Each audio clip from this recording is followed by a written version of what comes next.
Hello everyone, welcome to Vigyan Arjun. In this video, we are going to deal with learning theories by Vygotsky. अधिगम के सिद्धांत Vygotsky के नज़रिए से हम देखेंगे. उसमें हम स्कालफोल्डिंग, ZDP और MKO ये जैसे टर्म्स हम डिटेल में समझेंगे क्या कहते हैं. इससे पहले कि हम वीडियो स्टार्ट करें, प्लीज़ हमारे चैनल को लाइक शेयर सब्सक्राइब ज़रूर करें. लेव विगोत्स्की 1896 में इनका बर्थ हुआ है. He was a Russian psychologist known for his work on a psychological development in children. Lev Vygotsky died of tuberculosis in 1934 at the age of 37. Vygotsky's theory of social development argued that community and language play a central role in learning. Vygotsky कहते हैं, according to Vygotsky, community, ठीक है, community, socio-culture, environment and language play a central part of learning.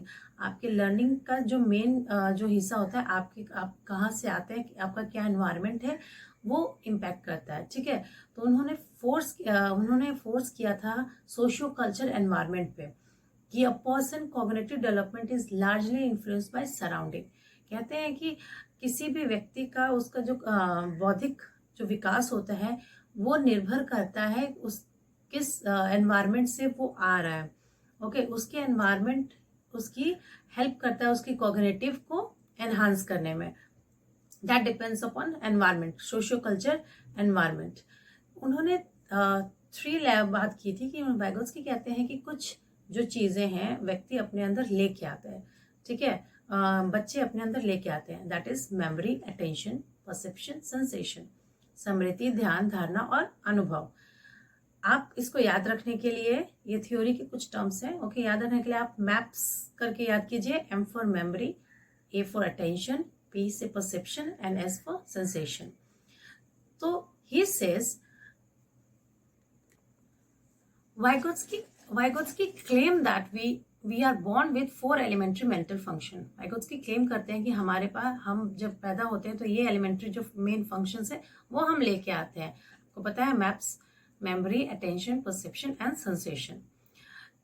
It is our social and cultural environment that allows us to use these elementary skills to develop and finally gain higher mental functions. ये जो हमारे social society है और cultural environment है वो हमारे skills को, ठीक है, स्किल्स को डेवलप करने में हेल्प करते हैं. अगर आपका एनवायरनमेंट बहुत अच्छा है, बहुत ही क्रिएटिव एनवायरनमेंट आप किसी स्टूडेंट्स को दे रहे हैं, तो नेचुरल चीज़ है उनकी जो मेमोरी, अटेंशन, परसेप्शन, सेंसेशन, ये सब स्किल्स में उनका एनहांसमेंट होगा. तो उन्होंने जोर दिया था सोशियो कल्चर एनवायरनमेंट पे, उनका मेन फोकस था. और ये सब जो आपका डेवलपमेंट होगा, जो स्किल्स की डेवलपमेंट होगी, वो डेवलपमेंट होते समय हो सकता है कभी कुछ दिक्कत आए, कुछ प्रॉब्लम आए, तो उस समय क्या होता है, टर्म उन्होंने यूज किया, that he use a term known as ZDP, zone of proximal development.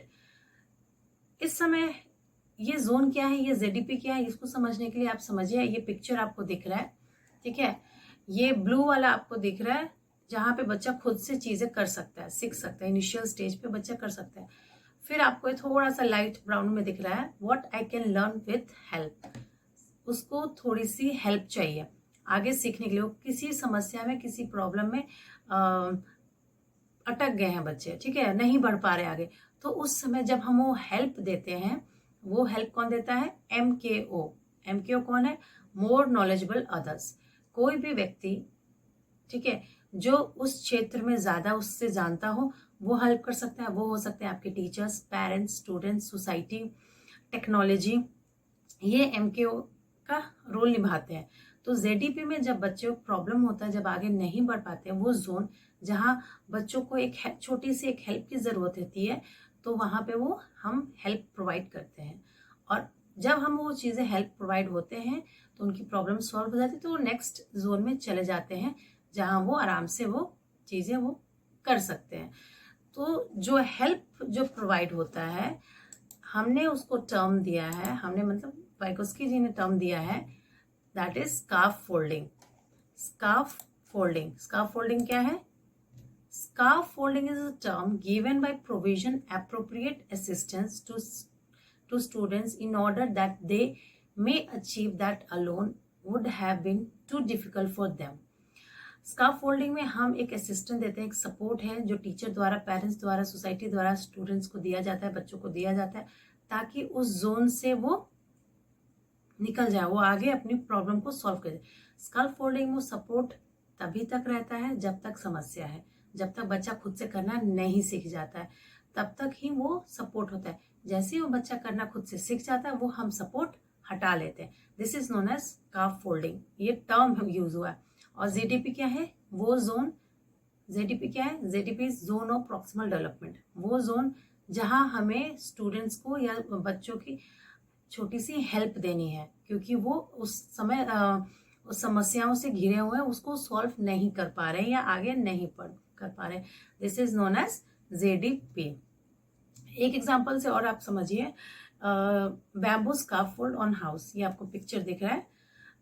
हम कोई भी घर उठाने से पहले हम एक बेस, बैम्बू का स्टिक्स लगा के एक बेस तैयार कर लेते हैं, ठीक है। और फिर जब हमारा काम हो जाता है, अपार्टमेंट बन जाती है, तो धीरे धीरे जैसे जैसे काम निकलता है हम बैम्बूज को हटा देते हैं। तो आप समझ के आइए कि जो बैम्बूज हैं, जो बैम्बू लग रहे हैं, बांस की जो डंडे लगते हैं, that is scarf folding. Scarf fold का काम करें, एक सपोर्ट का काम करें। जब इनका काम खत्म हुआ है तब हम इनको हटा देते हैं। This is known as scaffolding, एक सपोर्ट, एक असिस्टेंस। होप कि आपको ZDP, zone of proximal development and scaffolding समझ में आया। और जेडीपी में जोन ऑफ प्रॉक्सिमल डेवलपमेंट में कौन मदद करेगा स्टूडेंट्स की, कौन हेल्प करेगा? That is MKO। ये टर्म्स उनके द्वारा यूज की गई हैं। MKO, more knowledgeable others. MKO कौन हो सकते हैं? स्कूल में टीचर्स, पेरेंट्स, घर में पेरेंट्स, सोसाइटी, फ्रेंड, टेक्नोलॉजी, कोई भी व्यक्ति जो उस क्षेत्र में उनसे ज्यादा जानते हैं वो मदद कर सकते हैं। That is MKO। He also established an explicit connection between speech and mental concept, arguing that inner speech develops the external speech via gradual process of internalization। वो मानते हैं कि बहुत ही गहरा संबंध है स्पीच का और मेंटल कंसेप्ट का, ठीक है। उन्होंने बोला कि इनर स्पीच, जब बच्चा कुछ बच्चे की आदत होती है कि खुद से बोलने वाला, बोलते हैं कि अगर बच्चा खुद से भी बोलता है, खुद से भी बात करता है, तो वो भी उसकी हेल्प करता है एक्सटर्नल चीजों को समझने में, एक्सटर्नल स्पीच को एनहांस करता है वो चीजें। This means that a thought itself develop as a result of conversation. धीरे धीरे यही थॉट्स किस में कन्वर्ट हो जाते हैं? एक कन्वर्सेशन में डेवलप हो जाते हैं। Younger children who do not finish this process can only think out loud. Okay, once the process is complete, inner speech and spoken language become a independent। तो जब ये प्रोसेस पूरा खत्म हो जाता है तो स्पोकन लैंग्वेज एक इंडिपेंडेंट लैंग्वेज में कन्वर्ट हो जाता है। सी, अब विगोत्स्की का जो थ्योरी है, अब इनका एजुकेशनल इम्प्लीकेशंस क्या है? एजुकेशनल इम्प्लीकेशंस में क्या है कि हम शिक्षा के क्षेत्र से इसको कैसे जोड़ रहे हैं, है ना, हमारे एजुकेशन के फील्ड में क्या यूज हो रही है। First, child as an active participant in a learning process. Second, important of individual differences. Assist the children in discovery. Teachers should guide learning through explanation, demonstration and verbal prompts. इस educational field में जब हमें पता है कि socio cultural environment provide करने से बच्चों की स्किल्स एनहांस होती हैं, वो जल्दी चीजें सीखते हैं, तो हम उसी तरह का एनवायरनमेंट उनको प्रोवाइड करते हैं। वाइगोत्स्की जी की थ्योरी में कोई भी चीज as a stages of development नहीं है, जैसे प्याजे का है। जीन पियाजे की थ्योरी में आपको बहुत सारे स्टेजेस हैं, 4 स्टेजेस हैं, बट यहाँ पे कोई स्टेजेस नहीं है। यहाँ पे कुछ टर्म्स उन्होंने दिए हैं एज सोशियो कल्चर, एनवायरनमेंट और लैंग्वेज पे जोर दिया गया है। पॉइंट्स टू रिमेंबर, आपको क्या इनकी थ्योरी में क्या चीजें रिमेंबर करनी, याद करना है। Social interaction first, socio culture environment की बात हुई है कि बच्चा कैसे सीखता है, सोशियो कल्चर एनवायरनमेंट से, एंड लैंग्वेज भी वो एनवायरनमेंट में रह के ही, अपने कल्चर में रह के वो चीज़ें जल्दी सीखता है। Second, more knowledgeable others. MKO कौन है? वो किससे सीखता है, किससे सीख सकता है या किससे हेल्प ले सकता है जब वो किसी समस्या में हो?